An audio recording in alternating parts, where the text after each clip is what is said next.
Hi everyone, welcome to another episode of my podcast. We have a special guest today, all the way from Australia. We have Chris Beesley of Bastardizer. Hi, Chris. Hey, Channa Channa Channa. How are you, buddy? Yeah, so old mate 666, right? Old mate, that's it. Old mates talking old mates. Mate, you've grown a beard and I've lost one. What happened there? Yeah, because we are just stuck at home, so no point of Yeah, shaving. I'm stuck at home and I shaved it. I know. It's all good. You got a beer? Yeah, cheers, man. Cheers, buddy. Mm. So, All so right. yeah, so Chris, what's happening with all this lockdown and everything? What you been doing? Since the lockdown, let's see. Bought a house, so that was pretty crazy. Yeah. What else did we do? Let's see. My work hasn't changed. Like I'm still going to work and everything, but obviously, with kids and stuff, like school is just insane. It's a crazy time of the world. Like I haven't seen my band in about 4 months now because there's nowhere to rehearse. Right. Like it's crazy. Like we had a lot of shows coming up and we were supposed to like really get into the studio and just nail album number 3, but it's a bit delayed, but we promise it will be amazing. Can I swear on this? Yes, yeah. It will be fucking amazing. And but yeah, it's just crazy. Like I haven't seen any of my friends. My wedding got cancelled. I was supposed to get married like what, three weeks ago or something. Right. So I don't know if that was Satan saying, "Hey man, you probably shouldn't get married," So, But it's sort of getting a little bit normal now in Australia. Where we live in New South Wales, which you have been to, like we're doing pretty good, but Melbourne's had an increase in infected people, and it's still crazy. But the fact that you can't like internationally tour anywhere, that's crazy. Like there's no gigs, no bands, no venues. Crazy. It's all crazy. Yeah. Yeah, I How's think it going over there? same thing. Right now, it's kind of getting east. Some places are getting open. Even our office, I was able to go to the office like couple of days. Yep. Uh, Yep. yeah, I think music industry itself is like mainly the metal, that a lot of the bands were the mainly affected from this crisis, right? Yep. Yep. Yeah. Has your traffic improved? Yeah, actually, because there's nobody on the road. Yeah, because there's no one driving. I'll come there now. That'll be great. Because they actually shut down all the public transport during the lockdown. Yep. So we had to walk. I was like just walking to the supermarket and stuff. So that's it. So Yeah, Australia hasn't actually gone into full lockdown yet. So that's one thing. Like we've still been able to do a couple of things, just a lot of things closed down, obviously. But bars are opening up again, but I think you just have to go and have dinner and then get a meal, get a drink sort of thing. It's all very so I haven't gone out drinking or anything like that. I'm actually getting really healthy doing this, I've been exercising a lot. Yeah, that's one thing, I've been, like today I've done 6 kilometers and just smashing it. Now I'm having a couple of beers with my buddy. so what sort of workouts do you do? So I work in a warehouse. I do forklift driving, and that's pretty much what I do. But so obviously my work didn't stop at all. It actually got even crazier. So I was working like double time, a lot of hours, a lot of overtime, a lot of money. It's good, It's good when I don't have to say to the boss, "Hey mate, I need 3 weeks off and going to the Philippines," Yeah. Yeah. So Yeah. Chris, I think I first saw you guys Bastardizer in 2016. I'm glad you remember the year because man, I was pretty drunk that night. Yeah, it was Valba, right? I think it's The called Valve Bar, or as we call it, the Valve Arena. Right. And it was like a basement bar, and then Yes. you guys play with like My Plague and then Murder World and all the other couple of bands. Oh right? wow! Yeah, okay, yeah. They Murder World are finished, but the Plague is still going. They're going very strong at the moment. Right. We've got a show with them in December, maybe. Who knows? Yeah, we're supposed to be playing with Abigail from Japan, which, yeah, I don't know about that one. Yeah, so who knows? Unless they're coming here by a boat or something, I don't know. Yeah, it's who knows? Yeah. Actually, But that's I do remember meeting you at the Valve Arena. You know, that place holds what, 20,000 people, and that's one of the venues that is closed down now, actually. okay. Yeah. Yeah. Do you know the band Midnight from America? No. No. So they're like one of the biggest black thrash bands at the moment, and they played there with us. And the drummer or the guitarist said to me, "This is the worst venue I've ever played in the whole world." But we loved it. You know, it's like, yeah, it was basement. It just, you know, it smelled like a toilet. It was, yeah, it was great. It was hot, it was sweaty, it was fun. You know, it was good. It was good.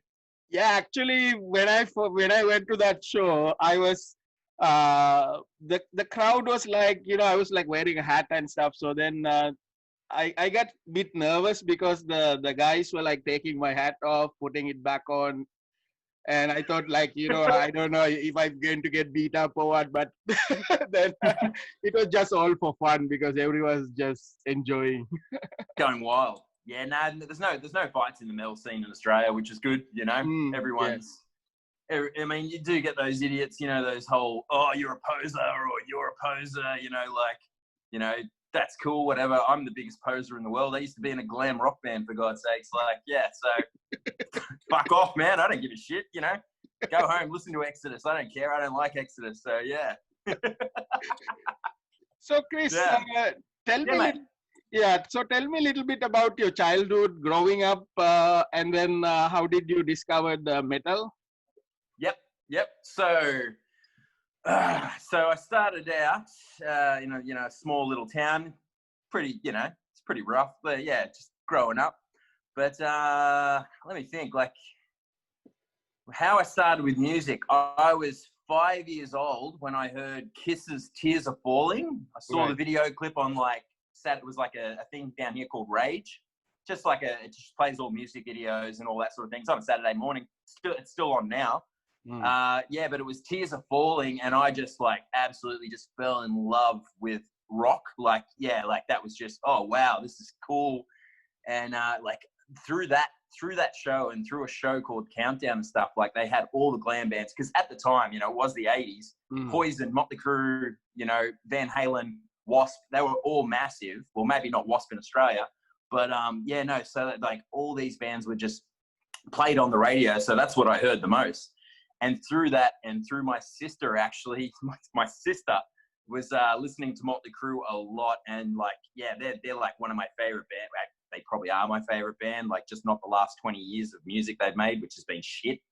But yeah, so that's how I sort of started out. I started out listening to a lot of glam. So basically the first couple of bands that it was Black Sabbath, Motley Crue, Kiss, Van Halen, all, you know, that sort of stuff. And then from there, it just got heavier and heavier. Like I heard, trying to think, Slayer, obviously. Slayer, I was watching it. It was a movie, actually. There was a movie called The River's Edge, and it's got Keanu Reeves and Crispin Glover in it. Great movie. And these dudes were just fucking cool. You know, they had the leather jackets and, you know, things like that. And Slayer was actually playing in the scene in a car, and I was like, I had to, back in the day, you didn't have the internet, so I had to fast forward to the end, see who that band was, and fucking Slayer. And I was like, what is Slayer? So yeah, I went from there, Slayer. The thing is, I've never liked Metallica. I do not like Metallica. Don't like Metallica. Really do not like Metallica. Basically, the singer and the drums, fuck off. But I love Megadeth, and I love, you know, Sodom, all that sort of stuff. So it fully went from glam to thrash, and that's what I was listening to. And then in the mid 90s, I heard, probably it was Cannibal Corpse, Deicide. That's where I started getting into death metal. Cannibal Corpse were in Ace Ventura. I was 12 years old at the time. So death metal was massive. It was just, my parents hated it, and they're like, oh, it's just a phase. He'll grow out of it, you know. And it was just like, yeah, but, you know, like, what are we doing? 30 years later, here I am just listening. Like, you know, like, it's like one of those things. But, like, one actually really funny story of my childhood, there was a dude that lived down the street from me, and total mad dude. He was this full metalhead dude. He had long red hair, had like leather jackets, leather pants, and all this. And he just had the hottest chicks all the time.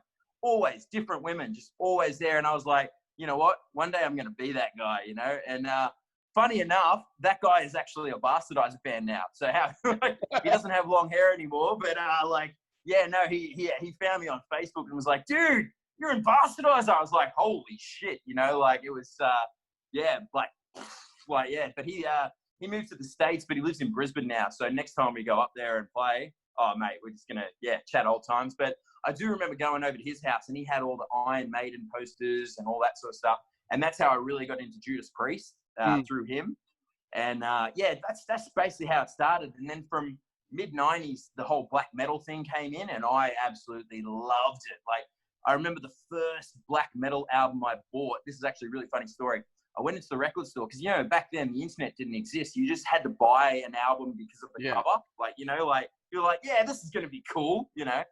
And I bought an Immortal album for the reason that on the cover they looked like Kiss. And I thought, this band's going to sound like Kiss. And I put it in and I was like, what the fuck is that? It was just like, you know, it was like mad. And I was just like, yeah, this is going to take me a long time to get into. But a few years later, you know, the whole black metal thing came in and I loved it. Yeah, no, I loved it. Like, I'm glad I was old enough to skip the whole new metal thing. You know, Korn, fuck off. Like, you know, all that shit, my God. Ew, like fucking Disturbed. And oh my God. Yeah, no, I was glad I was old enough to just skip that whole thing. Just skip it right there, you know. But yeah, no, I love everything. I love glam, death, thrash, black. Yeah, black thrash, you know. Yeah, black death. Yeah. And I mean, what else? I don't listen to jazz or anything else, you know, like I don't like classical. I appreciate every other musician. I appreciate all musicians. It's just not my cup of tea. I drink beer. So how was the metal scene or rock scene back then in Australia? So, yeah, so like we had, you know, a lot of bands didn't actually come to Australia because we're so far away. You know, you might have had that problem as well. But, you know, nowadays every band comes because that's the only way they're making money because of the whole internet and everything. But, you know, in the 80s, I went and saw, like, my mother, how's this? My mother took my brother and sister to a Poison concert and didn't take me, you know, and 20 years later, I'm the one with the Poison tattoo, you know, like, thanks, Mum. But no, like, I went and saw, actually, my first concert was a bit embarrassing. Can I tell you what it was? What is that? My first concert was Vanilla Ice. Oh! I love Vanilla Ice, man. Like, I still do. Like, I still go to see him. I know I'm a poser, whatever, you know. But you know, like, yeah, no, it's you know, it's cool. But like from there on, like I saw, like I went and saw a lot of bands like Bryan Adams because like all those kind of bands would come out, and I go and see them all the time. You know, Bon Jovi, all that sort of stuff, and that was big here. That they were really big. They were playing stadiums. In '93, I saw Guns N' Roses with Skid Row and Rose Tattoo. Like, and this was Sebastian Bach era Skid Row when they were actually good. Right. You know? Yeah, and like it was Guns N' Roses, like the Use Your Illusion tour. I got to see them. You know, I saw Ugly Kid Joe back in the day, and then from there on, you know, like Fear Factory came out a lot. Like I saw, I don't know if you're a Fear Factory fan, like. In the night, yeah, like Fear Factory, holy shit, like they were just a completely different sound. I was like, fuck, this band's going somewhere. But like towards the end of their career, I wasn't much of a fan, but like their earlier stuff, amazing, you know. And when I was like 17, I think it was, do you know the band Strapping Young Lad? Yeah. Yeah, so they did an all ages show. So like I had to like drive in. No, I didn't drive because I was 17. Like I had to catch a train in with a mate of mine. And we went and saw Strapping Young Lad in this pub, but it was like all ages, so it was in the afternoon. It was just fucking blew my mind. It was massive. And then like that week, I'm pretty sure I saw Ozzy Osbourne. He played the Entertainment Centre, really big really big venue, and it had Zach Wilde. It was the No More Tears lineup. That was massive. He opened up, he played Bark at the Moon, and it was fucking cool. It's just mad, rad. Yeah, like I love Black Sabbath, man. I love them. Love Ozzy Osbourne. These later albums, not too much, but yeah. That's how it is. But we have a lot of bands coming here now. A lot of bands, yeah. I mean, you'd see them because they do the whole Japan, Australia tour. Like, who you get to see, we see a week later. That's how it's happening. Yeah. Right. And then I remember that Stepping Young Lad, you actually met Devin Townsend, right, recently? Yeah. So I didn't actually know he was going to be there. I went to that music store to buy a microphone. And then it was like, oh, wait, he's here? I'm like, well, I've got my aviators. And I got a photo with him. What an absolute champion of a dude, man. Like, wow. I don't know if you've ever met him. He is down to I went to his show. I went to his solo show in Singapore, and I met him also, Yeah, he's such a nice guy. Like, really down to earth. I thought he was going to be crazy, Like, I've met some rock stars that are just complete assholes. I don't know if you've ever met Yngwie Malmsteen. Yes, I did. Holy shit, what a dickhead. My God. It was so funny. Like, he actually pissed me off so much that I hit on his wife. Yeah, like I literally it was like moving down the aisle, and he just I was like, hey man, big fan, I was a bit fanboying at the time, and he was just like, oh, you want to hurry this up? And I was like, really? Oh, fuck you, man. And then his wife was there, and I was like, is this what he's like? And I just started chatting her up. It was he was getting the shits, but I was like, go eat another donut, Yngwie, Yeah, because I bring his old album to for the signing. He said you have to buy the new album, something like. Oh God, was he singing on it? No, thanks, mate. Oh no, yeah, no. I've met Steve Vai, I've met Tommy Lee. Like, they're all amazing dudes, but like, holy shit, I've gotten drunk with Buck Cherry. Like, it's like, yeah, like. Oh, Yngwie Malmsteen will always stick into my mind as a complete arsehole. But I knew he was an arsehole because people have told me this before. Yeah. But sorry to be sidetracked there. But that's a story for sure. Yes, I hit on Yngwie Malmsteen's wife. So, watching these bands and listening to this music, how did the idea came to you to start a band, or you want to perform? For Bastardizer? Yeah, Bastardizer. Or was it your first band, Bastardizer, or you had a earlier band? No. So I was in a lot of through just after high school, I started to learn bass. I was playing bass, and I really sucked at it. Like, I was so shit. And I didn't really take it seriously, which I do regret now and stuff like that. And it was just like Gene Simmons, Nikki Sixx, like they were like massive inspirations, and Dave Ellefson from Megadeth, massive inspirations for me. I was like, nah, I'm going to play bass because bass players get the chicks, And unfortunately, I just sucked. But, after high school, I was in a lot of just jamming with the mates, and a lot of them have gone on to bands, not metal or anything like that, more like rock and that sort of thing. But in 2008, I think it was, I played bass for a band called Chapel, and we were a black metal band. We were like full corpse paint, I sucked at bass. The singer knew it, but he was like, nah, dude, I love you. Like, I want you in the band. I'm like, all right, yeah, sick. And I sucked. And the music was good, but I got fired, and I also quit on the same day because I stole the frontman's girlfriend. So I wasn't going to last long in that band. Played a show. Like, I sucked on stage, but I thought I did it well. But, black metal, you don't have to be the best, right? You can get playing bass especially, I just hide behind. It was two guitarists, and so I just hid behind that sort of thing. And but then I stole the singer's girlfriend, and I was fired that day. Well, I was fired the next day, and I quit at the same time. So that's how that went from there.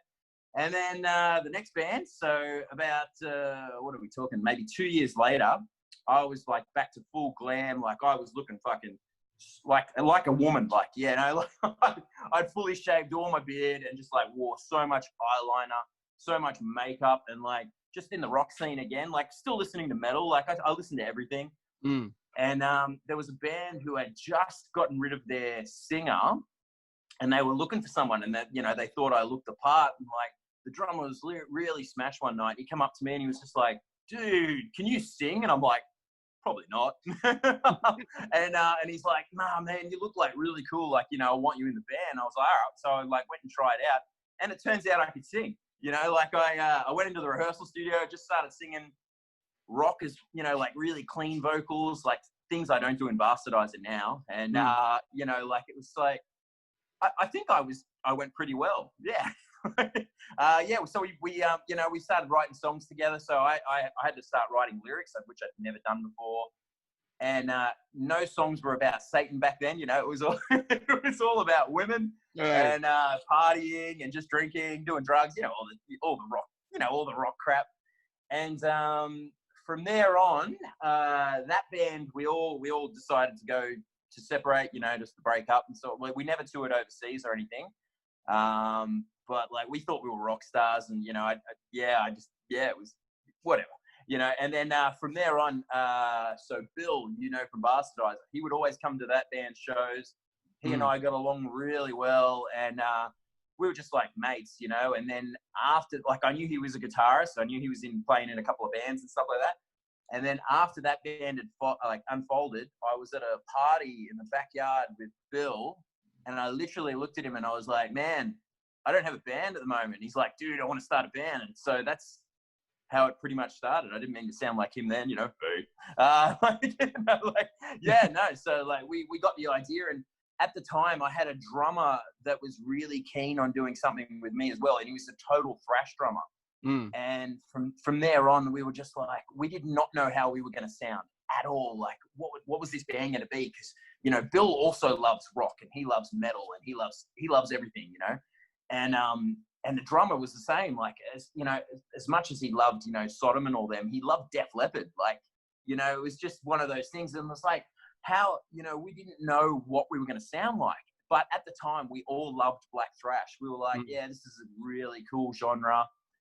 Maybe we could explore it. So we went into the rehearsal studio, and all we did was covers. We were covering at the time AC/DC, Wasp, Dark Throne, like really just random shit. Like, and it just turned out, like, I'm pretty sure after the second rehearsal that we did together, just playing covers, we actually wrote a song. And that song, apparently, like, that song still to this day hasn't shown its light because it's terrible. It might be on the next album, who knows? It was terrible, but so from there on, we were just like, I think we've got a band, and so Bill came up with the name Bastardizer. I don't know if you know how the story of how he came up with that name. No. He was looking at his record collection, and he was looking in the Motorhead section. Sorry, that Motorhead was like another band that we were like massively into and stuff like that. Right. And he put two Motorhead albums together, which was Bastards and Motorizer. Boom. Okay. Bastardizer. Yeah, so that's and like obviously it fit, and and that's how we roll. And like us three just started Bastardizer, and Bill was playing bass on the first demo. I wish I could, I really wish I took it seriously, because me playing bass in this band would have been sick. But now we've got Matt, who's just the best, so Bill and I started it. That drummer, so we got a bass player eventually to play shows, because like we were in a lot of demand after that demo. After that demo that we released, which was called Demos Unleashed, actually. It was called Demos Unleashed. We put it out, and within a week, we got a record label from Germany saying, "Hey guys, love your demo, want to release an album." And we'd never played a show, like we were just like, oh, holy shit, so that's the problem with Enforcers of Evil. We had to write it so quick. Right. But to this day, like, people still love it, but it was all written so quick, so fast. And so we started the band. So it was New Year's of 2012 going into 2013. That's when we started the band, when we got the idea. And then we were rehearsing by January. Then by September, we were recording that album. Like, it's, like crazy, absolutely crazy. Yeah. So And that's pretty much. what was the first song you recorded on this or write on the Enforcers of Evil? Do you remember? So for the demo, there was 3 songs. I think it was Battery and I'm pretty sure Battery and Lust. Oh, maybe it was what is it? Bastards, Bullets, Bitches, and Beer. Yeah. It was either that or Battery and Lust. But Bill will know because Bill knows everything. He's crazy. Like, he knows everything. So, but I'm pretty sure Battery and Lust or Bastards, Bullets, Bitches, and Beer was the first song we ever wrote that you know. Yeah. So there's this, I was listening to it actually recently again, this album, this one. So there it is. Yeah. So what is the story behind this bareback in Brazil? Oh God, bareback. All right. Oh man, what is that? What is that story? Who wrote those lyrics? Fortunately, it was me. I can't even tell you the story. I thought it was hilarious. You know, there's so many meanings. Like, it's I mean, we haven't played that song since 2014, 2015. So like, I don't even remember the lyrics. Like, it's pretty funny, but I should really sit down and listen to that. I mean, I'm sure my fiance loves that song. You know, you know, yeah. So it's one of those things. Yeah, man. Like, holy shit. Yeah, just you saying the name, I was like, wow, that song. How cool is that? Did you request that at the Philippines? I think. I don't know, maybe. I'm pretty sure someone screamed that out, and I was like, holy shit. You know, like, Bill and I looked at each other, and then we looked at the other dudes. We're like, those guys don't know that song at all. Because in the album, it's like bareback in Brazil and then Baphomet's Bukake, right? Let's just say I think Bill and I were drunk when we wrote that song, you know, like, yeah, no, it was just, yeah, you know, having a bit of fun, I suppose, you know. But to this day, like, we still play off that album, you know. We brought back World War III, and we started playing that again because a lot of people are calling out for that. But Battery and Lust will never stop playing. You know, that's a great song. And we usually open with Bastards, Bullets, Bitches, and Beer. Like, I hate that song, but, like, the guys love it and the crowd loves it. So, yeah, I just bite my tongue and sing it, you know. It's one of those things. One of those things. So what was your first overseas show? First ever show? Yeah. First ever show. So, the first ever show we ever played was at the Valve Bar, but it was a different Valve Bar. So that Valve Bar actually moved where you were in the city. It was out in Tempe, which was like maybe about 15 minutes down the road. And it was such a nice venue. It was so much better. Oh my God, it was amazing. So the way that we started that lineup, we had a show booked on a Saturday night, right? And this was with the headlining band was called Bane of Isildur. And actually, the bass player in that band ended up joining Bastardizer for a little bit, who you would have met. No, you wouldn't have. No. So, yeah, we had a bass caller. The bass player's name was Ray. And his band, Bane of Isildur, where we rehearsed, the front man owned that studio. So he was like, oh, like, we need an opening band. Do you guys want to play it? So we were like, oh, sure, like, you know, we want to get our name out there, right? And yeah, so like when that happened, it was all like, yep, we're gonna play that show. Then all of a sudden, a friend of ours band from Canberra, they're called Hellbringer, they're pretty well known to this day. They hit us up and were like, oh, do you guys want to play on this Friday night? And so we're like, oh, we're already playing our first show on the Saturday night. So we hit up the promoters and we ended up playing 2 shows. So we played on Friday and the Saturday. And actually, the second show was at the Agincourt Hotel, which turned out to be the Valve Bar where we met you. Right. So there you go. Yep. So what was your first overseas show? Which country did you go first?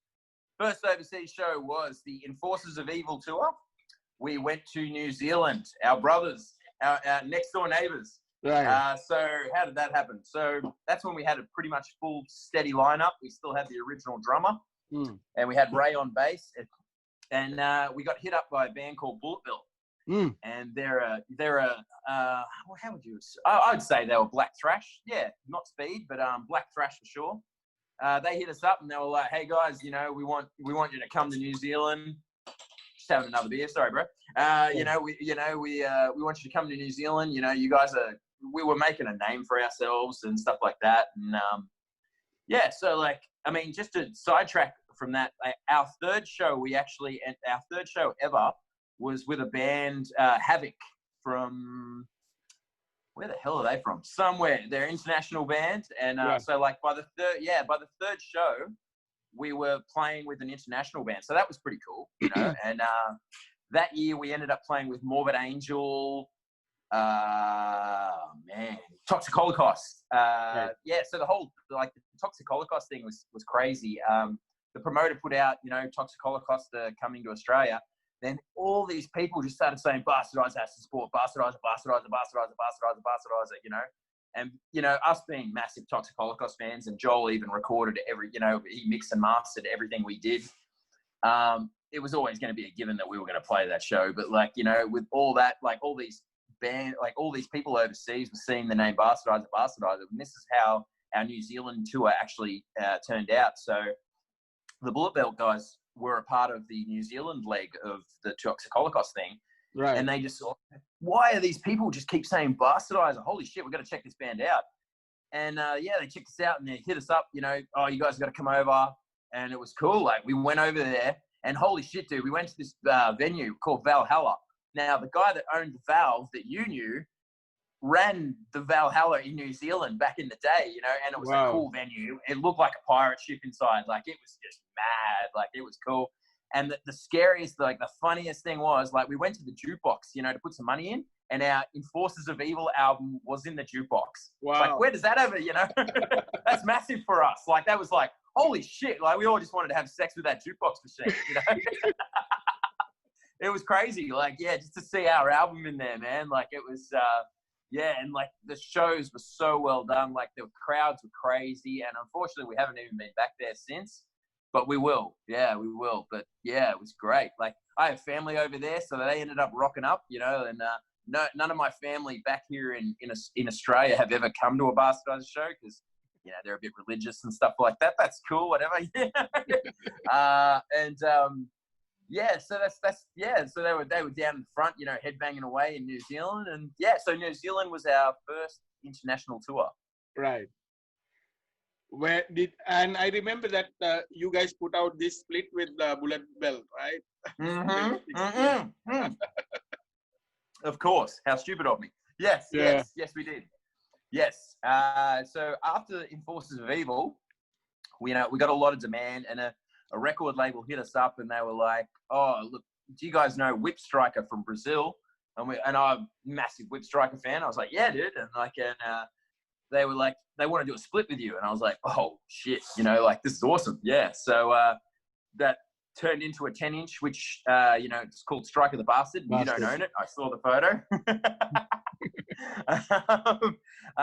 So that's how that turned out. And then after that tour, we after that album, or split, whatever you want to call it, we went to Southeast Asia for the first time.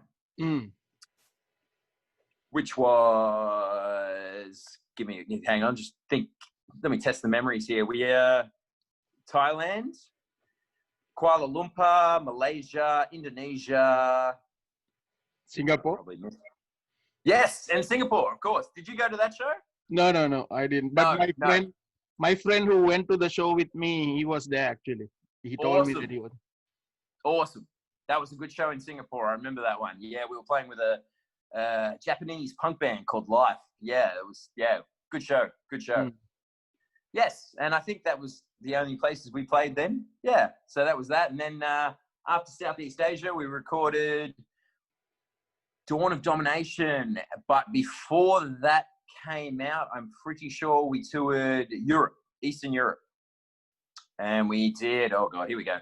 Ukraine, Latvia, Lithuania, Belarus, Estonia, and 4 shows in Russia. You know, and that's like, to me, Russia is just growing up, I don't know if you've ever seen Rocky IV, but like that is like one of my favorite fucking movies. And I was like, you know what? One day I want to go to Russia. And the fact that I played 4 shows there, like, holy shit, yeah, tick that one off. Yeah, that was awesome. And then, after that, Dawn of Domination came out. And, we've played with a lot of international bands now back in Australia. And, it was good. Like, we toured Europe. Europe was amazing. We played with a band from Canada called Skullfist, and they were just absolute legends. Holy shit.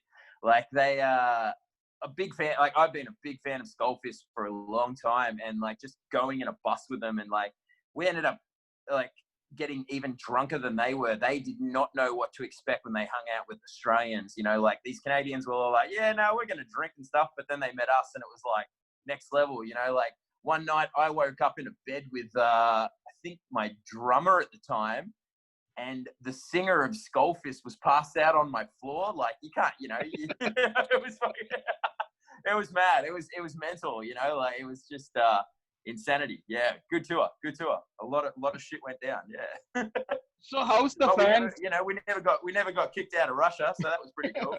So how's the fans in Russia compared to Australian fans? Oh, mate. So so in in Europe, the fans loved us, man. Like, I've got to tell you, in the Ukraine when we played there, that was our first show of the Eastern European tour. And we had a bass player from America who we'd never met. How crazy is that? Like, he went and learned our songs.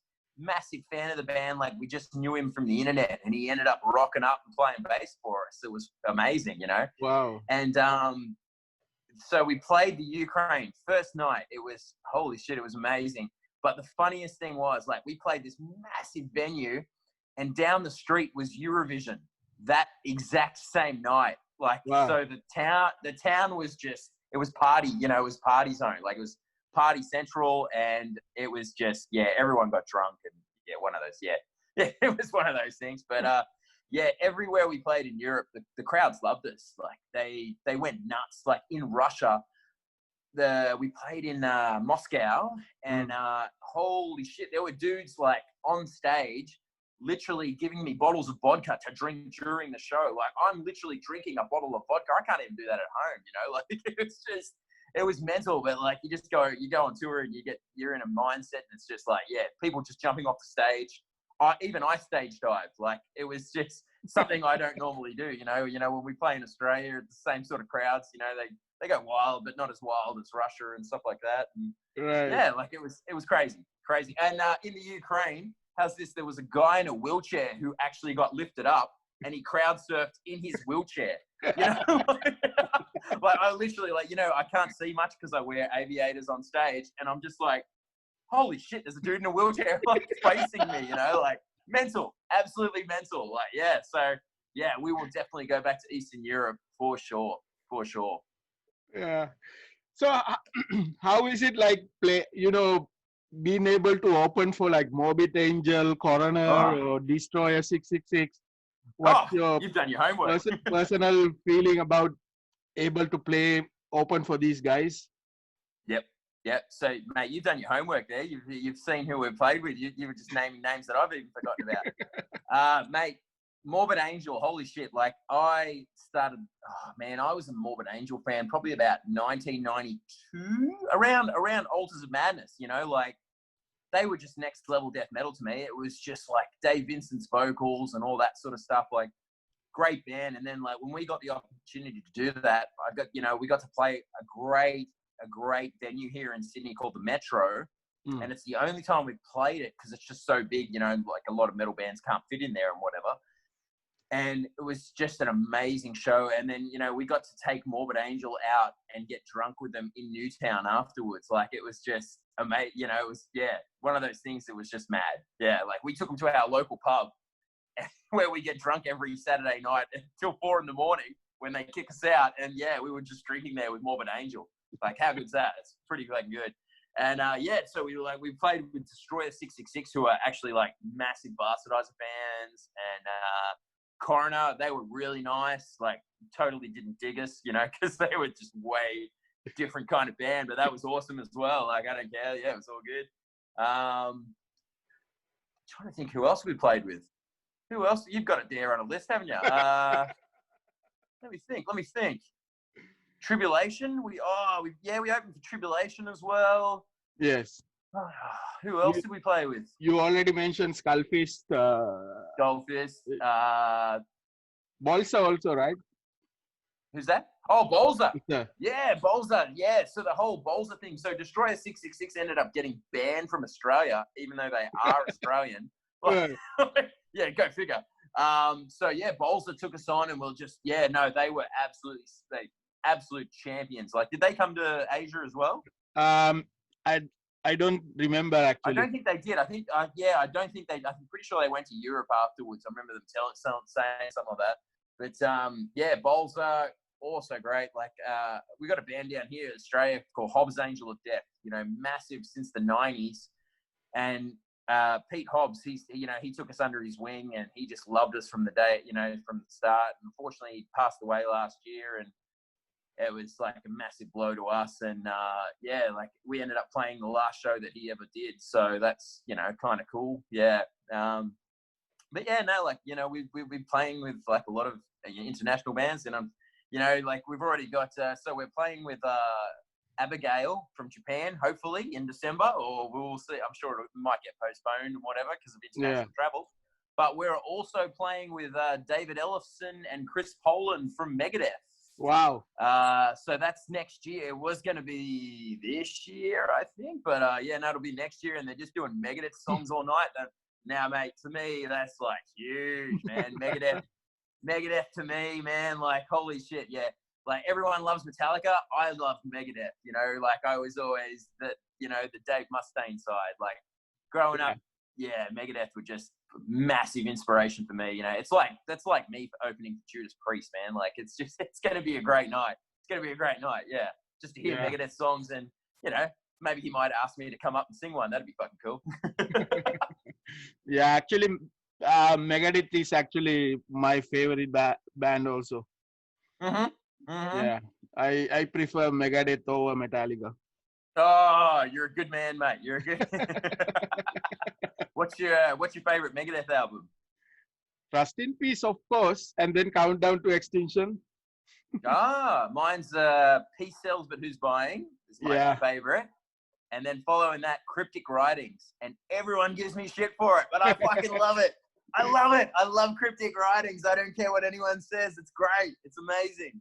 Yeah, also Euthanasia is really nice album. Huh? Yeah, dude. Yeah, no, I liked how they sort of, like a lot of fans gave up on them after Countdown, and I never did. Like, I sort of gave up. I actually did give up on them after Dave fired Dave. Like, it was like, come on, dude. Like, you two are Megadeth. Like, that's like Bill firing me, or like me firing Bill. It's not going to happen, man.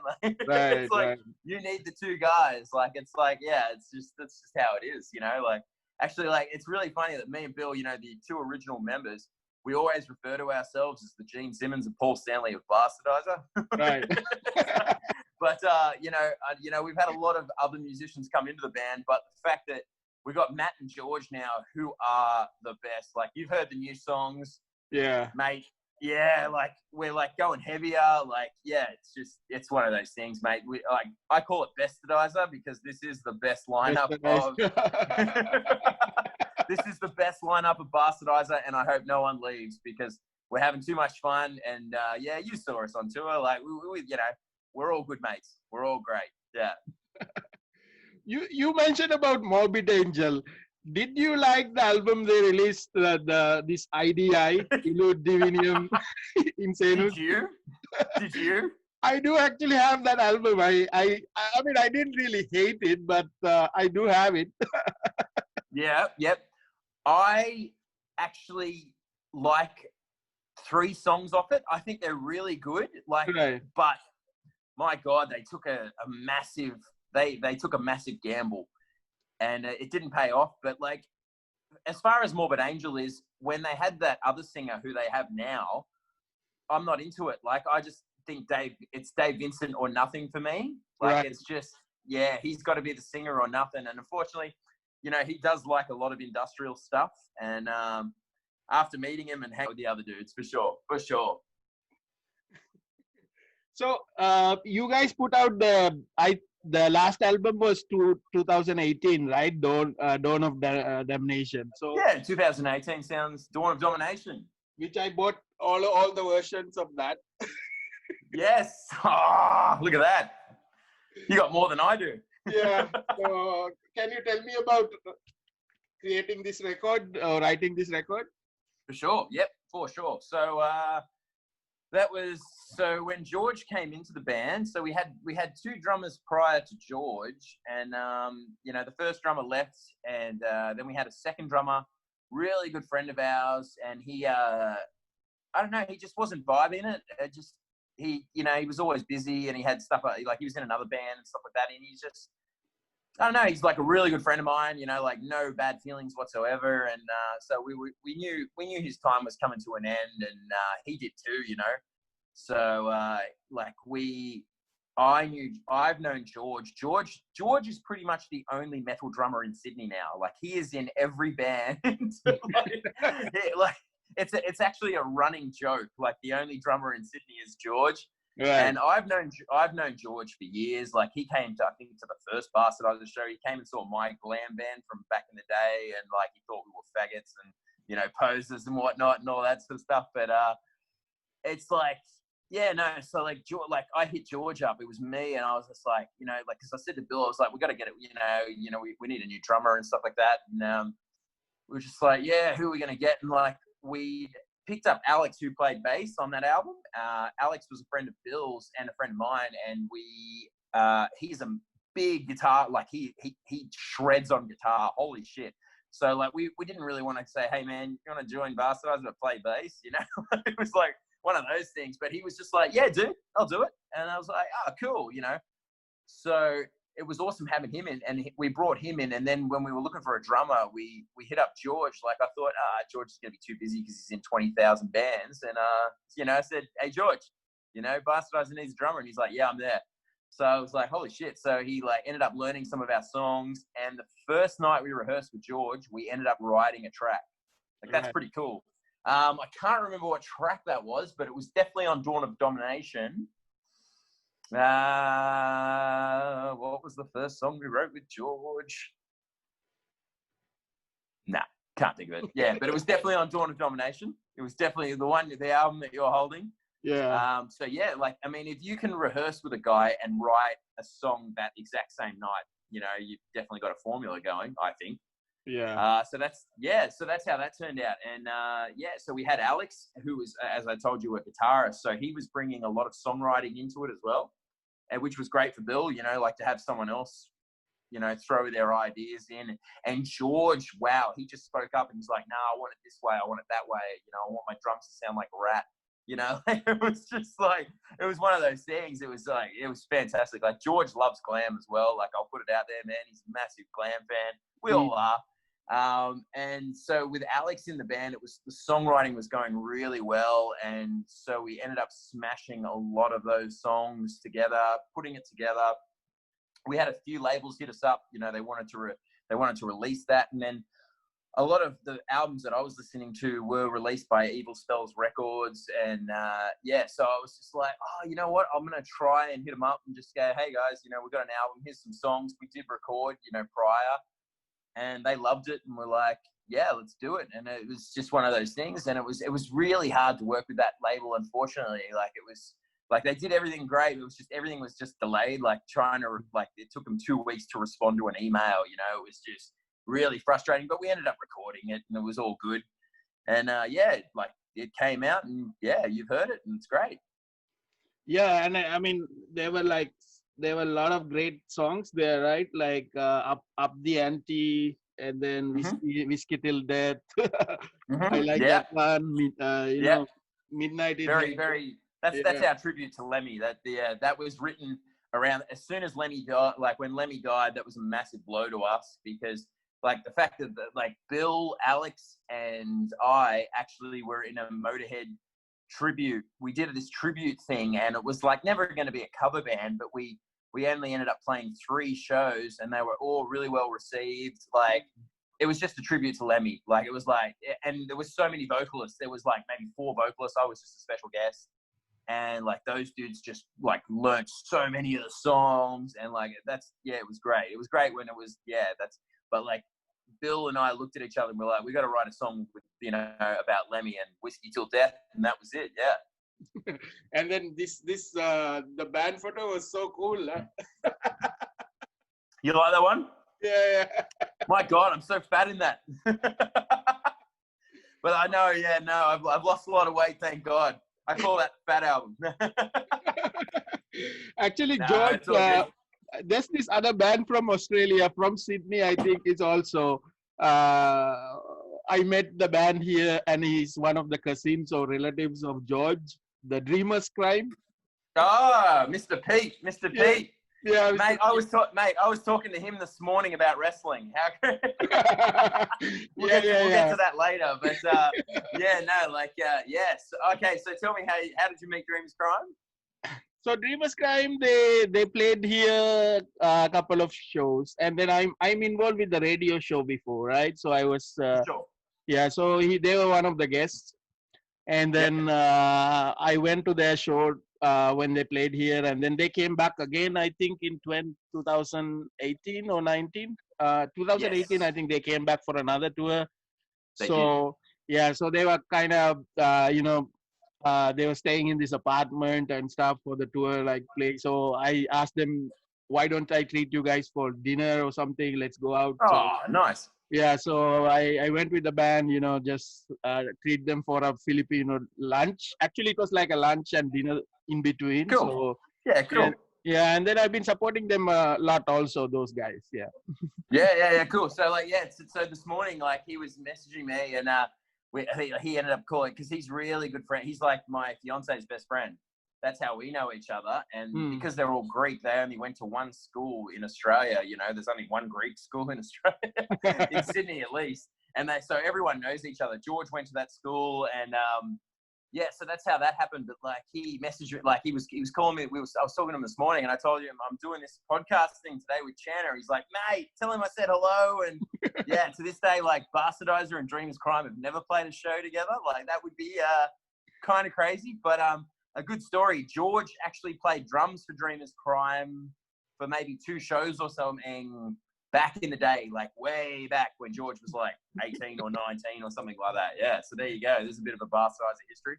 Yeah, I think you should do a documentary of George, right? Of all the bands he played. I think we should. Yeah, no. So like at the moment he's in off the top of my head, he's in a band called Livewire. Yeah. They were always known as Fenrir. They changed their name to Livewire. Even I told them to call themselves Thrash Gordon, but they never did. But it was like, they're kicking ass and just playing speed metal, man. It's like, because we don't have many speed metal bands in Australia. It's not a big thing. So they're taking off and they're doing well. Like the whole Fenrir thing, they were very what's the word? Like Viking. Like their singer played flute back in the day, and it was just like, oh Jesus Christ! Like it was like, fucking hell, he's playing a flute. Like, but the music was killer, and then all of a sudden he'd bring out a flute, and all of us metal dudes are like, oh, what the fuck is that? But it was different. But they've completely lost that image, and the bass player Nick is now singing, and like they're just full speed metal, like speed metal. That is George's number one band. Like that's his thing, and like I'd say us. Yeah, we're both on the same level, but he's in another band called oh god, what are they called? Some black metal band, but his name in the band is Nocturnal Cunt Butcher.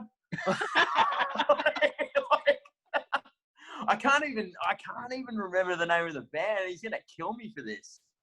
But it's definitely what, like very, very crazy, like just don't know.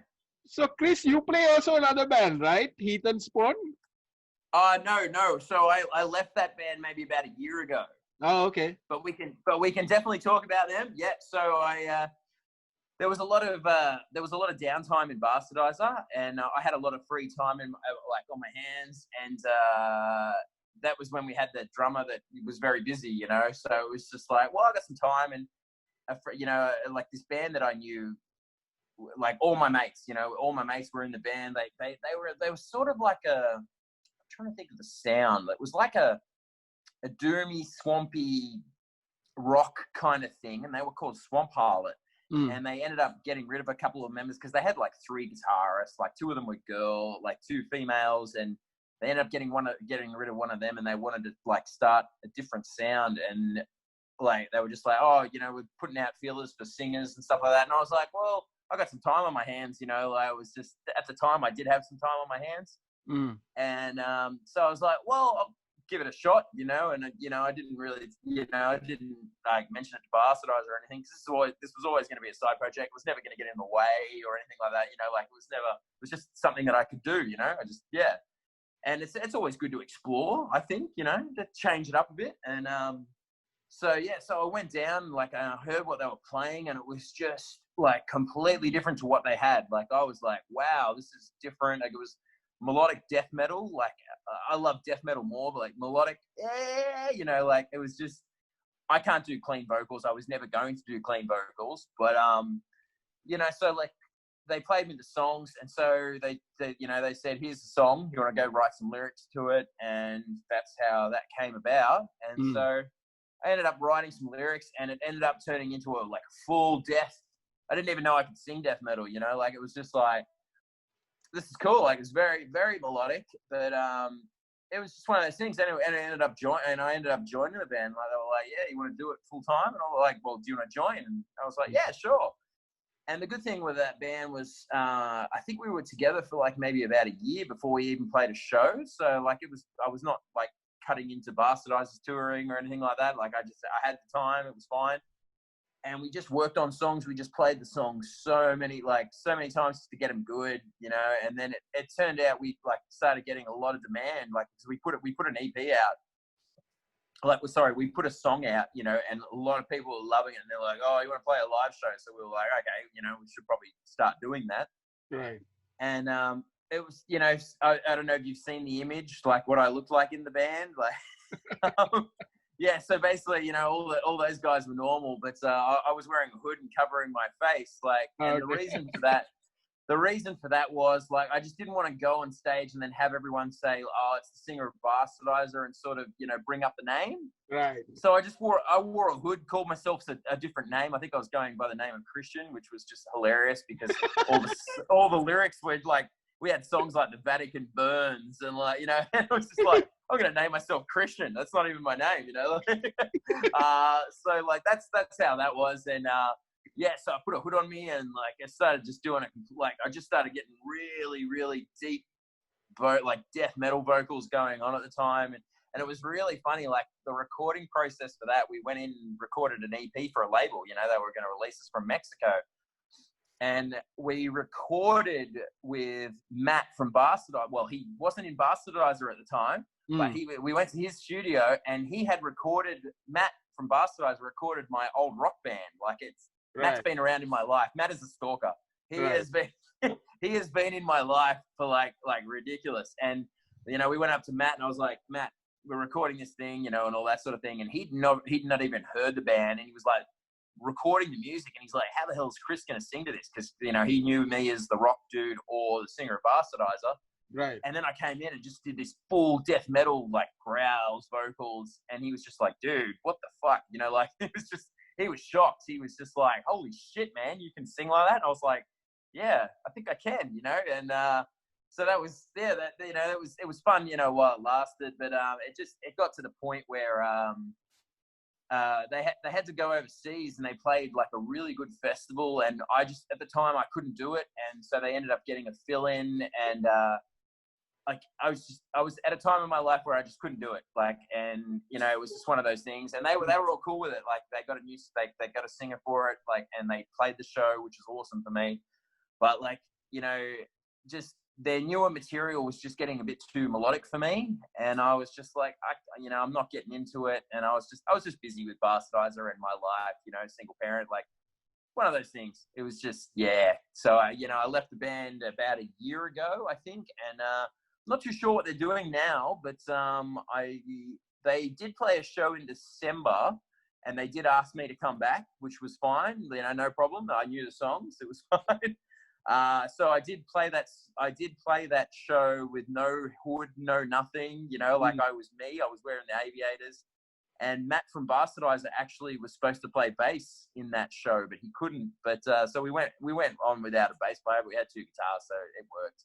Right. But I would dare say now that they are definitely trying to find a new singer and all that sort of stuff. And I wish them well, but I'm sure they'll do it fine. Yeah. Yeah. So Chris, you had some exciting news like a week ago or like last week. So because you guys put out a new split with the band Wraith, right? Yes. So can you tell me about this record? This split? I sure can.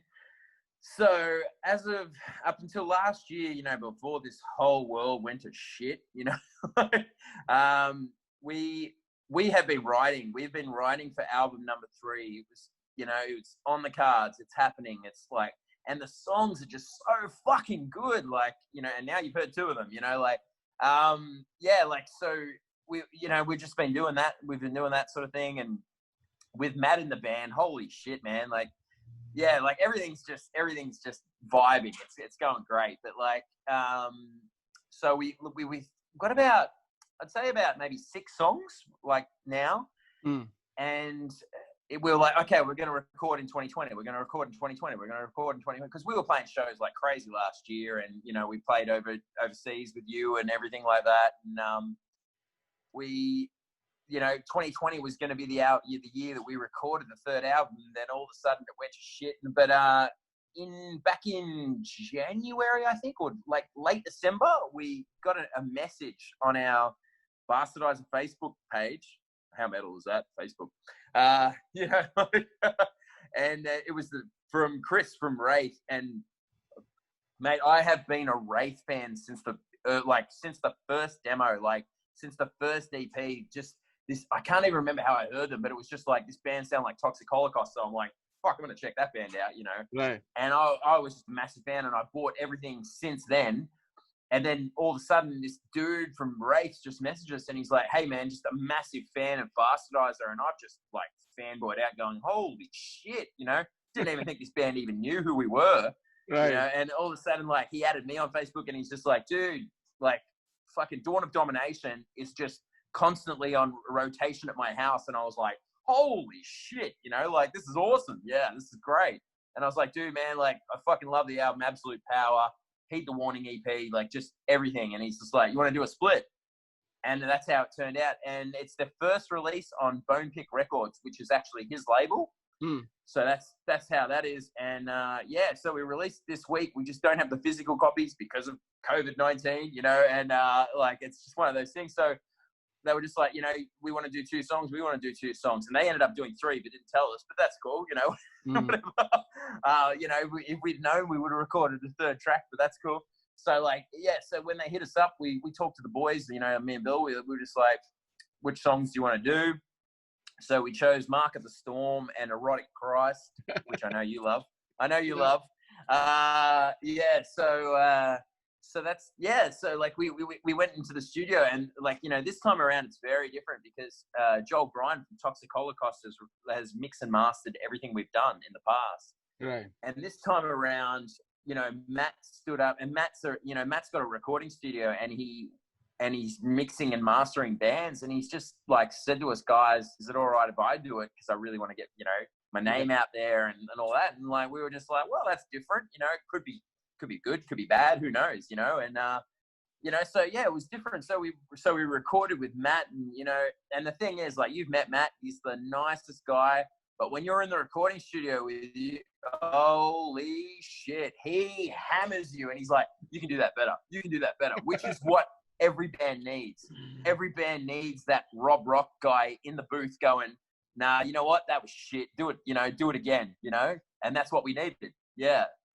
And he ended up getting the best of the best out of us, and like I love him to death. And yeah, he kicked ass in this thing, and like no doubt he'll do the next album for sure, you know.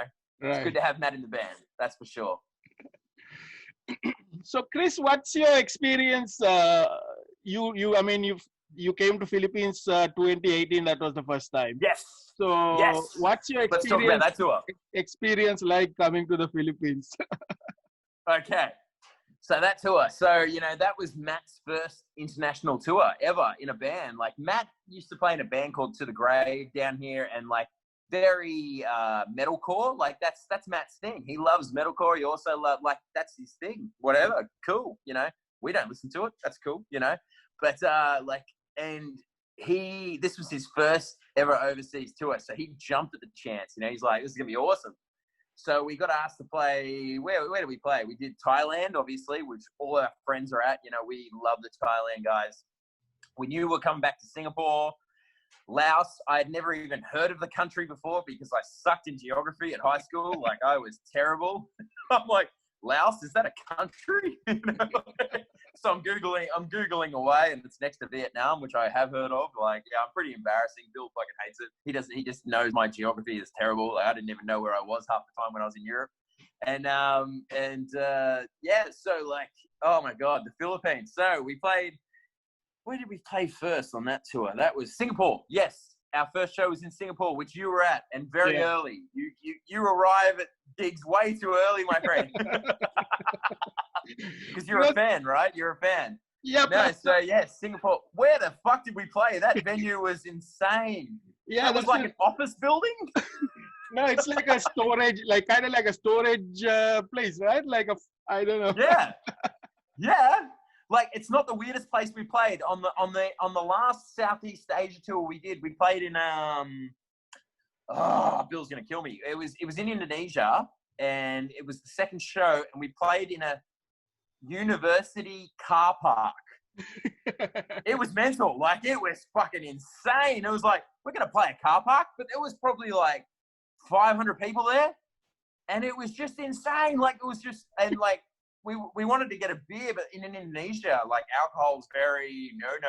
It's like a very, so like we were sitting in this office. I think it was the principal's office, and they had to smuggle beer into us like it was drugs. Like, it was like illegal, and just like, oh, we have to do this, but it was just beer.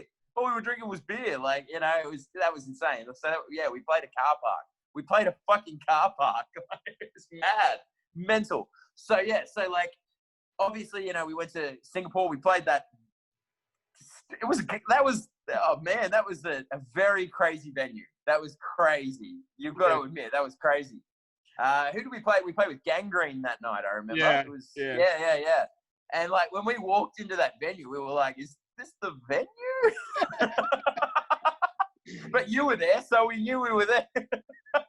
Yeah, I went to that place. I actually went to a couple of buildings before because I couldn't really find the place. Yeah. Oh, mate, it was crazy. Like, yeah, we got driven there, and we're like, what is this thing? And that was one of those things, mate. We'll play anywhere. We'll play a toilet. Like, yeah. I remember actually the first Thailand show we played on the first tour for the Strike of the Bastard. It was in an office building. It was in an office like suite, and oh, mate, this thing was probably the size of the Singapore show that we played with when you were there.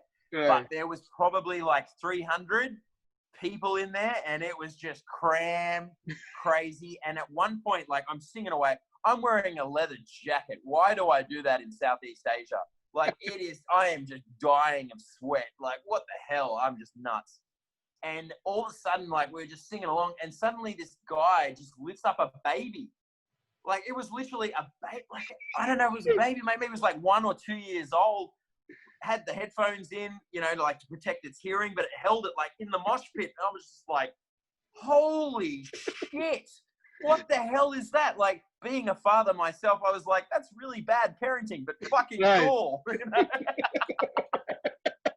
Yeah, like, it was, but very bad parenting. It was like, we played this, the only ever Australian show we played all ages was in a city called Wollongong, which is probably like an hour and a half out of Sydney.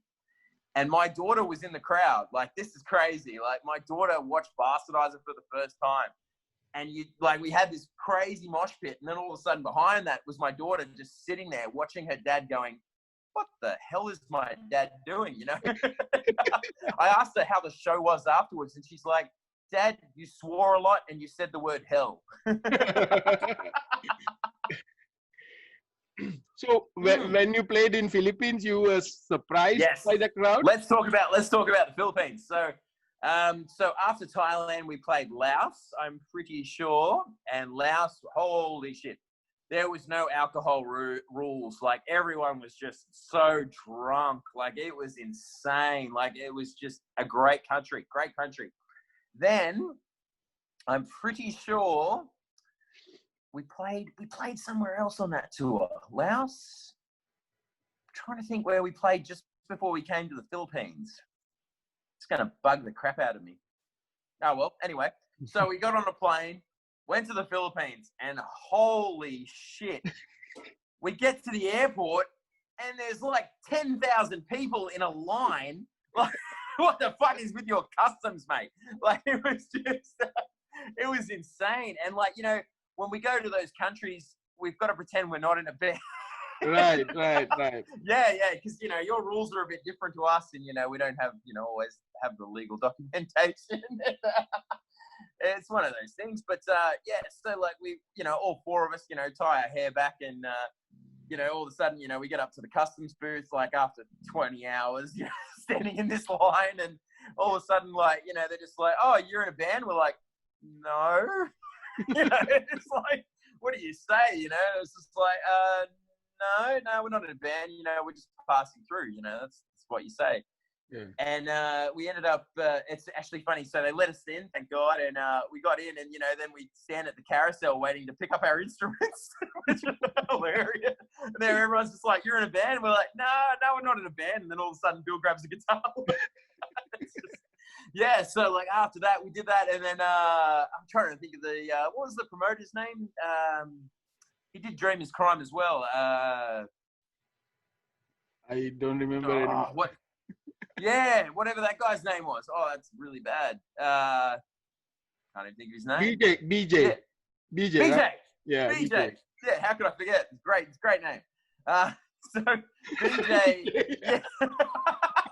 So BJ, like, yeah. So we get to the airport, and, like, BJ is all of a sudden like an hour and a half late because the traffic. Like, you warned us about the traffic, but we had no idea. We didn't know what to expect. We're standing there, like, it's humid as fuck, and it's just like, you know, the oh my God, like, we finally get picked up, and then all of a sudden it's like, yeah, we got to go straight to the venue because it's so far away, and we're like, what? Like, we didn't. Yeah, it was just crazy. So how far from the airport was that venue? Maybe 30 kilometers, maybe 30 kilometers or one. Still at 30 kilometers. Now, to get 30 kilometers in Sydney, you'd probably get there in about 20 minutes. Yeah. In the Philippines, it takes you about 10 hours. So, yeah, no, it took us a long time because, like, we're one of those bands, we want to see every support band. We want to stand there in the crowd, enjoying every single band. And, like, when we got there, we really wanted to see the band called Steve because that is the best metal name in the world. Like, Steve, yeah. How good is that name? And we're like, no, we can't miss Steve. You know, we're gonna be there for Steve. And so that's how that went. And like it just, oh my God, the traffic, man. Like, oh my God, like, I thought Australia's traffic was bad. After I got home from the Philippines, I've never complained about Australian traffic ever again. I can tell you that for sure. Like my fiance, she goes to the Philippines for work, like maybe twice a year. And she told me as well, she warned me. She was like, the traffic, if you want to go 5 minutes down the road to the next office, it's going to take you 2 hours. Like, it's just insane. Yeah. And then when we were leaving the Philippines, we almost missed our flight home because the traffic was ridiculous. Yeah. Yeah. So, okay, let's talk about that show. So we get there. What time do we arrive? Maybe about 9 o'clock or something like that. We didn't end up. It was a Tuesday night. We didn't even end up going on stage until about 2:30 in the morning. 2:30 on a Wednesday morning, and the fact that you guys were all still there in the crowd, that meant so much to us. It was like, holy shit! Like in Australia, everyone would have gone home. Like the venue would have closed down. Like it would have just gone, what the hell, you know? Like it was. Oh, mate, but that crowd was just insane. Like, and we want to go back to the Philippines, and if you could just fix your traffic, that would be amazing. Or you should just play close to the airport. So, you know, we should play Manila. Yeah, I think when we go back there, we'll get a metal promoter and we'll play Manila. Yeah, for sure. We'll do that. Yeah, but I mean, we've had a lot of Philippine promoters hit us up since, and they're like throwing out names like Davao. Is it Davao City or something like that? Yeah, Davao. Yeah, like just So and because Dream is Crime, like because I chat to Pete like regularly, he's told me all the places he's played and everything. He loves the Philippines. So, you know, like every show was a blast. So we should do that. We've just got to get in a mindset like, holy shit, there's a lot of traffic, but we'll do it. And we will come back. We will. But we'll definitely play Manila. We will. Yeah. So, Chris, you mentioned about your daughter, and then your. So, what changed when you became a dad? I had to swear a lot less. You know, yeah, like my daughter's everything to me. Like she's just amazing. You've seen the photos. Like you've seen her in leather. She's cool. She listens to today's music, unfortunately, but that's cool. You know, I've taken her to a few concerts. We went and saw Alice Cooper. She actually enjoyed the stage show. You know, have you been to an Alice Cooper show? You're like, you know, all the stuff he does on stage, you know, where he chops his head off and stuff like that. She was like, yeah, this is cool, you know. And I took her to Billy Idol recently. She loved that. She was like, this is awesome, you know. And the guitar solo she loved. Oops, sorry, man. Yeah, sorry, dude. But, you know, like the guitar solo she loved, and then like when it was actually really funny. So like Bill and I, we hate drum solo. Like we hate drum solos. I don't know. You love them? Oh my God. When drum solos happen, it was back in the day when I used to smoke. I would be outside having a smoke. Right. I'd be at the bar ordering a drink. I just like, yeah, drummers are awesome, but holy shit, you really need to play, you know, like, yeah. So, yeah, we hate drum solos. And then, like, we went and saw Billy Idol, and they ended up doing a drum solo, and my daughter turned to me, and she's like, Dad, I don't like this. I was like, yes! So, yeah, you know, she doesn't really know what Bastardizer is. I mean, she knows I'm in a band. She knows it's called Bastardizer and everything like that, but she doesn't care. She doesn't care at all. Like, you know, it's really funny. Like, I told her I was doing this today. Like, I said, oh, I'm getting interviewed, you know, and she's just like, why are you doing an interview? And I was like, because I'm really famous, you know, around the world. And she's like, are you? And I was like, yeah. But it was actually really funny. Like, I was in a shopping center food court with her one day, and it was me and her just eating lunch. And this guy came up to me and he's like, holy shit, are you the singer from Bastardizer? And I was just like, yeah. And he's like, dude, can I get a photo and all this shit? And when I'm with my daughter, I don't really like do the band thing. Like, I'm just like, oh, it's my daughter, you know, like, yeah. So like, I ended up getting a photo with him. So I think from that moment, she actually thought that I was someone famous. So you go together with your daughter to watch wrestling also, right? Oh my God. So my daughter absolutely loves wrestling, dude. Like, let's get on the wrestling thing for a second. Like, I have watched wrestling since 1984, WrestleMania 1. Right. I've been a fan for a while. Like, it was just a thing. Like, it was, my brother was into it, and when we watched it together, we'd end up wrestling in the lounge room, just slamming the shit out of each other.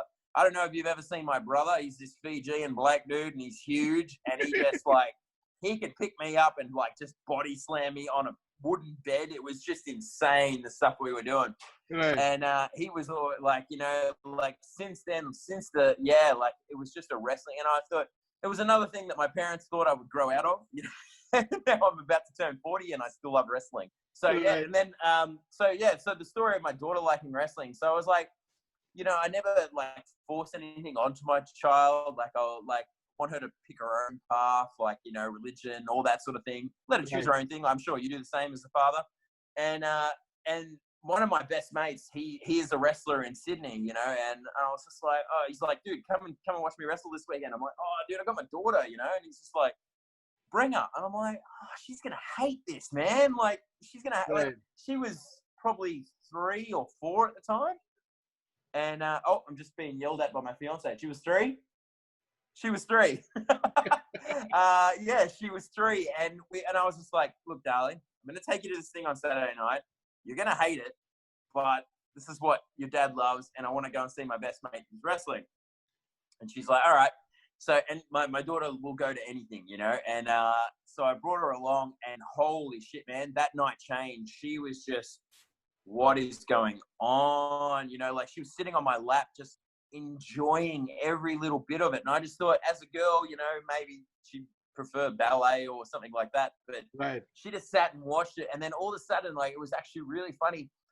The wrestlers started fighting in the crowd, you know, when they do that. Like, it was a Falls Count Anywhere match. And, like, they got really close to her. And she ended up started crying because she just didn't know. You know, it was one of those things, and you know, as a father, I'm like, no, it's fine, Alan. You know, shit, Jesus, you know, it's fine. You know, and then like within 6 months, man, we went and saw this hardcore match at a wrestling thing, and my daughter was front row. The dude like put barbed wire on the table and just like he put the dude on the table right in front of my daughter, jumped off the top rope, slammed through it. My fiance is screaming, going, what the hell is going on? And then I look at my daughter and she's just like, yeah! So my daughter really loves hardcore matches now. You know, the whole barbed wire, the thumbtacks, the whole, yeah. So like wrestling here is actually quite big, like the local scene. It's really hard to watch. The acting is really bad. I'm sure it might be the same in the Philippines. Like, it's like a daytime drama. It's like Days of Our Lives, but like with the acting and like, it's real, like but it's so entertaining. It is great, and the fact that it was on, like, you know, every couple of weeks I could take her to it. She loved it. She just got into all the characters, and from there on, like her mum's boyfriend loves wrestling as well, and so she watches it at both houses. You know, like because we're, you know, separate parents, but she watches it and she's just loving it. Like, she just, yeah, it's one of those things. And she loves WWE, and now she loves AEW, which I love. I don't know. Do you watch AEW? Yes, yeah. Oh my God, how good is AEW, man? Like, oh my God, Chris Jericho. Have you met Chris Jericho? No, not yet. I met Chris Jericho. He came here with Fozzy, who aren't the best band in the world. Right. They're not very good. But it's like the fact that he did an in-store signing, I was like, you know, it's Chris Jericho. I've got to meet him and stuff like that. He was a mad dude, like, you know, rad dude. And now he is just so funny. He is just so entertaining. He is just next level. And like AEW to me is just very WCW, like back in the day, like yeah. Because growing up, I was always WWF. Like from the get-go, I was Hulk Hogan, Ultimate Warrior, Honky Tonk Man, all the old school characters. And then all of a sudden that Attitude Era sort of happened with the G-Generation X.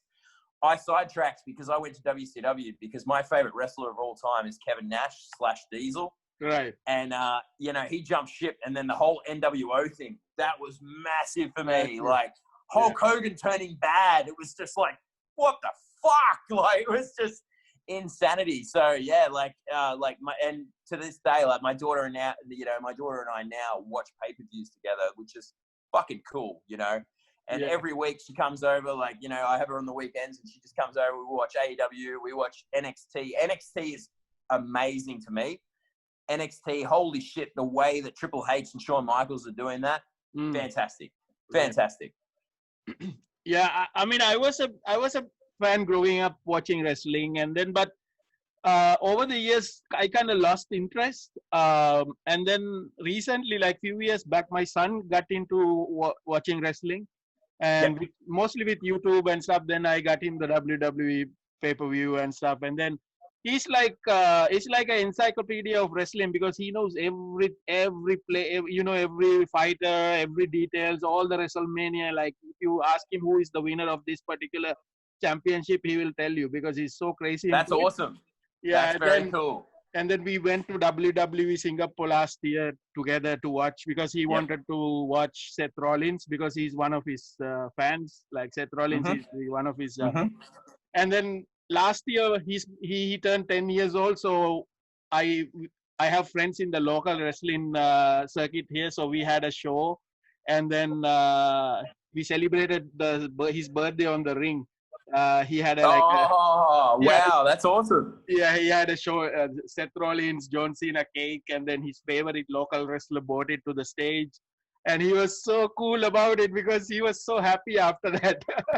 Fuck yeah. No, that's cool. Like, I mean, you know, my daughter gets to meet some of the wrestlers here, and like, it's awesome for her, like with the whole meet and greet and the whole, like, I'm so against meet and greet. I do not want to pay for an artist to meet them, you know, like I would rather them hang out at a bar with me, you know, like let's do it, you know, and all that sort of thing. But it's gotten to the stage where like when WWE comes, I might even get her a meet and greet just so she can meet the people, you know, like, and I'll swallow my pride and do it one time for her. But like with the different wrestling that have come here, we have got to meet them, but WWE is so expensive here. Like it's probably like $1,000 to meet them, you know, it's like, it's crazy. Like it's a crazy amount of money, just, you know, but I'll get to, you know, I'll get to do that with her. And I have promised her for her 10th birthday. So she's 8 now. For her 10th birthday, I'm going to take her to the US if we can travel. So I'm going to take her to WrestleMania and NXT TakeOver, and then we will do AEW at the same time. So I'll take her to America when she's 10. I have promised her that, which will be great. You know, I mean, going to WrestleMania would be a massive thing for me as well. Like, it's just one of those things you got to do. Right. So, Chris, what did you hear the news that the Undertaker retired? Right. Yes. So, yes. How's Undertaker to you? You've been a fan of Undertaker? I was never a fan of The Undertaker, but how crazy is this? I remember his first match. When he came in, and my brother was just like, this guy's cool. Like, it was probably 1989 Survivor Series or whatever. And he's been there ever since, and I've never thought bad about him. When he turned into the Dead Man Inc., that shit was, when he came out to Limp Bizkit, I was like, oh, get fucked. Like, I was like, I've got to listen to Limp Bizkit. Right? Like the whole keep rolling, oh fuck. It was that was a bit too much for me, but like, you know, he was the Ministry of Darkness. It was, yeah, like he's been around, and like my daughter and I went to we traveled to Melbourne for the pay-per-view that happened, Super Showdown. I don't know if you watched that on the network. When Seth Rollins came down with the Shield, you know how they come down? You see him walking down the stairs, and then there's me right next to him going, hey! You know? So that happened. I'm pretty sure it was Seth Rollins, or it was Dean Ambrose, or, you know, John Moxley or whatever. It was one of them. I'm pretty sure it was Seth Rollins. But, like, no, The Undertaker I've got all the respect for because, like, you know, he was always around, and he's had some really great matches, like with my favorite Diesel back in the day when it was the casket matches, you know, all that sort of thing. And it's probably good that he should retire because that Goldberg versus Undertaker was embarrassing to watch. It was like two old men at the pub, like, struggling through moves, and it's probably about time he does retire. And yeah, it's one of those things. But yeah, no, he's had a great career and all that sort of thing. And yeah, you know, what can you say? Good man. Holy shit, that thing that he did recently with AJ Styles, I did not get that at all. I was like, what the hell is that? Yeah. But Pete from Dreams Crime loved it. Yeah. So, Chris, tell everyone what we can expect from Bastardizer for the next, 2020, early 2021. So, yeah, as soon as we can actually see each other when it's allowed. I honestly think that Bill is sitting in his studio apartment writing a lot of material. So as soon as the world sort of goes back to some sort of normality, we will like just go. I'm sure we've got so many songs waiting, right there. We're just going to like nail it, just hammer it, just like finish this third album. It's going to be the best thing we've ever done because, I mean, you've heard the two songs. You loved them.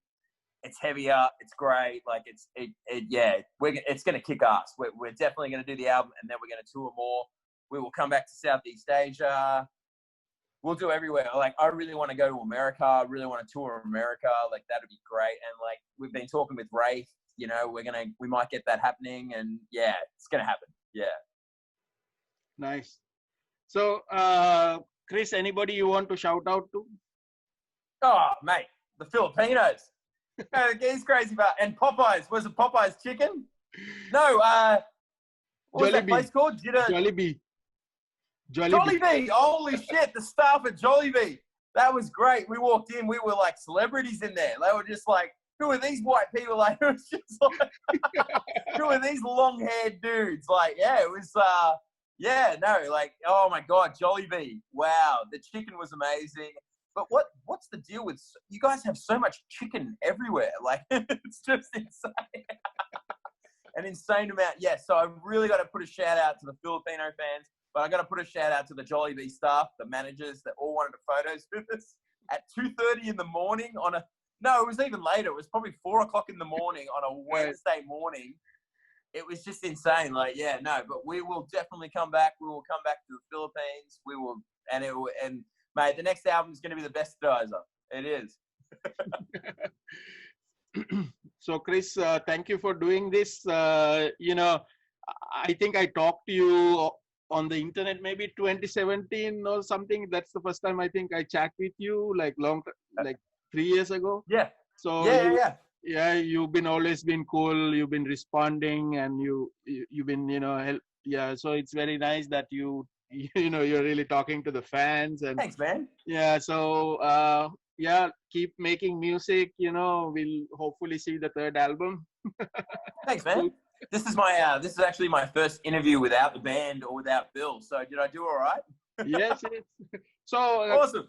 Yeah, Chris, tell everyone how they can reach you, the social media, the band, and Yep. So you can hit us up on Facebook, Bastardizer. We don't have an Instagram, but we have you know, Bandcamp. That's where all our music is. You know, you can check it out. It's on YouTube. It's on Spotify. It's on iTunes. Everything. But yeah, just send us a message if you want to talk to us. We'll reply within 5 minutes because Bill's always on his computer for work. And yeah, like dude, we're gonna fucking rule. Like, it's just crazy. Like, the new album's gonna fucking rule.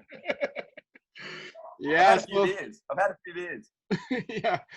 So okay, Chris. So take care, man. Stay safe. So you too, mate. See you soon. I will see you hopefully next year. Yeah. Fuck yeah. Thank you. And we'll go to wrestling together. Fuck yeah, we will. You got to take me to Philippine wrestling. Oh, sure. Okay, man. Thank you. Awesome, dude.